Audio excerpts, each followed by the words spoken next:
बल्कि हमारी सरकार इस बात को सुनिश्चित करेगी कि दिल्ली के सत्ता के गलियारे में कोई दलाल, कोई बिचौलिया नजर नहीं आएगा और किसानों के हक में कानून बनेगा। और लालटेन लेकर मुजरा करने की बात, मैं मुजरा को कोई अपमानजनक नहीं समझता। मुजरों की भी एक रिवायत इस देश में रही। तेजस्वी यादव जी ने 17 महीने में इस बात को साबित किया कि घोषणा पत्र में जो कहा जाता है उसको पूरा भी किया जा सकता है। घोषणा पत्र में एक तरफ से प्राण प्रतिष्ठा करने का काम। प्रधानमंत्री भाषाई तमीज लगातार भूलते जा रहे हैं और ऐसा वही आदमी करता है जो बुनियादी तौर पर बदतमीज हो। तेजस्वी जी राजनीति में शालीनता का नाम है, गरिमा का नाम है, मर्यादा का नाम है, सियासत में नफासत का नाम है। और अब बहुत वक्त नहीं है, लेकिन आपसे इतनी गुजारिश करूं कि इस चुनाव में आप सिर्फ एक सांसद का इंतखाब नहीं कर रहे, बल्कि इस देश के लोकतंत्र की आत्मा को जो पिछले 10 वर्षों में नोचा खसोटा लूटा गया है, उस नासाज रूह की तीमारदारी के लिए भी आप वोट डालने जाएंगे। अब तक हुए 6 चरणों के मतदान में पूरे देश के अंदर परिवर्तन की लहर चली और आप यकीन जाने कि नरेंद्र मोदी की सरकार जा रही है, गरीब, गुरबों, लाचारों, बेबसों और मजलूमों की सरकार दिल्ली में बनने जा रही है। और हमारी सरकार कोई पूंजीपतियों और उद्योगपतियों पर मेहरबान नहीं होगी, बल्कि हमारी सरकार इस बात को सुनिश्चित करेगी कि दिल्ली के सत्ता के गलियारे में कोई दलाल, कोई बिचौलिया नजर नहीं आएगा और किसानों के हक में कानून बनेगा। यह देश किसका है? इस देश को मजदूरों ने अपने पसीने से सींचा है। इस देश को आजाद कराया गांधी ने, आजाद ने, हसरत मोहानी ने, राजेंद्र प्रसाद ने, लोहिया ने, जयप्रकाश ने, कर्पूरी ने, जगदेव ने। और उनके इस मुल्क को किस तरह से बर्बाद किया गया। 16 लाख करोड़ रुपए उद्योगपतियों के माफ किए गए और किसान आज आत्महत्या करने पर मजबूर है। 5 बार लोकसभा के सांसद रहे, 1 बार राज्यसभा के सांसद रहे, 1 बार विधान परिषद के सदस्य रहे आपके निवर्तमान एमपी जो है राम कृपाल जी। और उन्होंने जिस गांव को गोद लिया मसौरी में, कल वहीं घूम रहे थे सोनमई, मधुबन, वहां की माओ ने कहा कि जो इंदिरा आवास के तहत आवास लालू जी के समय में बना, उसके बाद विकास का कोई काम नहीं। यह है राम कृपाल जी की गाथा। और नरेंद्र मोदी के चेहरे पर जो चेहरा पूरी तरह से कांतिहीन हो चुका है, लगातार अनर्गल बातें कह रहे हैं। और लालटेन लेकर मुजरा करने की बात, मैं मुजरा को कोई अपमानजनक नहीं समझता। मुजरों की भी एक रिवायत इस देश में रही है। पाकीज़ा फिल्म में गाना है, इन्हीं लोगों ने ले ली ना दुपट्टा मेरा। इस देश की माओ, बहनों, महिला साथियों का दुपट्टा सलामत रहे, इसी की चिंता करने का काम इंडिया है। उसकी सरकार बनेगी तो मणिपुर में जिस तरह से निर्वस्त्र घुमाया गया हमारी माओ बहनों को, इस बात की पुनरावृत्ति नहीं होगी। तेजस्वी यादव जी ने 17 महीने में इस बात को साबित किया कि घोषणा पत्र में जो कहा जाता है उसको पूरा भी किया जा सकता है। घोषणा पत्र में एक तरफ से प्राण प्रतिष्ठा करने का काम किया।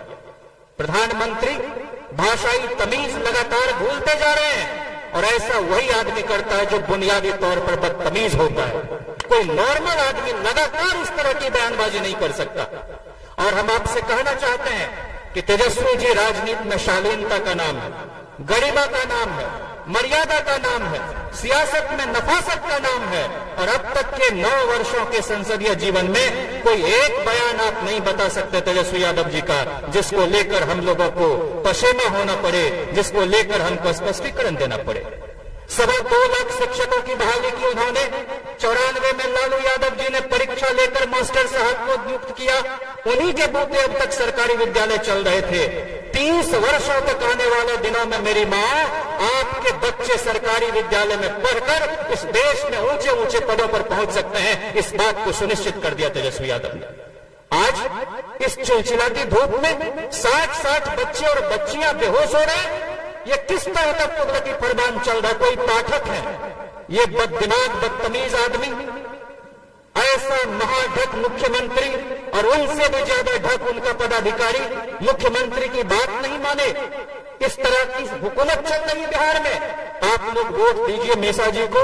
क्रम संख्या 1 पर लालटेन चुनाव चिन्ह है, उसके आगे वाला नीला बटन दबाकर 1 तारीख को इतने भारी मतों से लीड दिलाइए मनेर से कि लोगों को पता चल जाए कि भाई वीरेंद्र जी ने अब तक जो सियासत की है उसमें जनसेवा की भावना रही है, लोगों से जुड़े रहे हैं और उसका फायदा मीसा भारती जी को भी मिलेगा। साथियों, आखिर में मैं आपसे इतना कहना चाहता हूं कि हम लोगों की सरकार बिहार में 17 महीने चली तो आपने देखा कि भूमिहीनों को 10,000 लोगों को पर्चा बांटने का काम हुआ। पूरे देश में कभी भी 20 रुपये प्रति क्विंटल गन्ना किसानों को मूल्य वृद्धि का फायदा नहीं मिला, लेकिन बिहार में ये करके हमने दिखाया। हमने देश में पहली बार जाति आधारित गणना कराई, 1250 करोड़ रुपये बजट में आवंटित किया ताकि आपके लिए नीतियां बन सके, 66 स्वरोजगार से आप जुड़ सकें। उसी तरह से भारत में हमारी सरकार बनेगी तो घर की मलकिनी को 1-1 लाख रुपया प्रति वर्ष हम देंगे, 8,333 रुपये, ताकि वो अपने हिसाब से घर को चला सके। 1 करोड़ नौजवानों और नवयुवतियों को हमारी सरकार नौकरी देगी और गरीब आदमी के लिए सस्ते से सस्ता डॉक्टर भी महंगा होता है, इसलिए स्वास्थ्य का अधिकार कानून भारत में बनेगा ताकि बुजुर्गों को, महिलाओं का इलाज ठीक से हो सके और ये चिंता हमारी सरकार करेगी। साथियों, अंत में आपसे इतना ही कहना है कि हमारी सरकार इस देश में जिस तरह से एमएलए एमपी को क्लर्क बना के छोड़ दिया गया है, नरेंद्र मोदी अपने मंत्री को मुलाजिम की तरह ट्रीट करते हैं और यही बीमारी नीतीश जी को भी लगी हुई है। हम लोग लोकतंत्र को बचाने के लिए, संवैधानिक मूल्यों को पुनर्स्थापित करने के लिए काम करेंगे और हमारी सरकार जनता दल की थी 96 में, राष्ट्रीय अध्यक्ष थे लालू प्रसाद जी, फूड और कंज्यूमर अफेयर्स मिनिस्टर थे देवेंद्र यादव जी। पहली बार देश में लाल कार्ड, पीला कार्ड लेकर आए, सस्ते दर पर गेहूं और चावल दिया, इस देश के नागरिकों को खाद्य सुरक्षा कानून बनाया यूपीए की सरकार जब 24 एमपी राष्ट्रीय जनता दल का जिताकर आपने भेजा था और 13 रुपये में राशन मिलता था आपको। ये क्या कहा कि हम मुफ्त में दे रहे हैं। अरे दिया सलाई भी इस देश में मुफ्त में नहीं मिलती है, गरीब गुरबे लोग उसके लिए टैक्स देते हैं। 13 रुपये में राशन दिया और 1200-1300 रुपया सिलेंडर का दाम कर दिया, मैंने आपसे 850 रुपया वसूला, 13 रुपये दिया और कह रहा है कि मुफ्त में दे रहे हैं, कह रहा है कि हम नमक बांट रहे हैं, हमको नमक का शरीयत चाहिए। तो ऐसे बेगैरत नाकारा निकम्मा हुकूमत को उखाड़ कर बंगाल की खाड़ी में फेंक देना है और यहां से मीसा भारती जी को जिताकर दिल्ली पहुंचाना है, तो निश्चित तौर पर पाटलिपुत्र लोकसभा क्षेत्र की शक्लो सूरत बदलेगी, आपके बच्चों का भविष्य संवरेगा।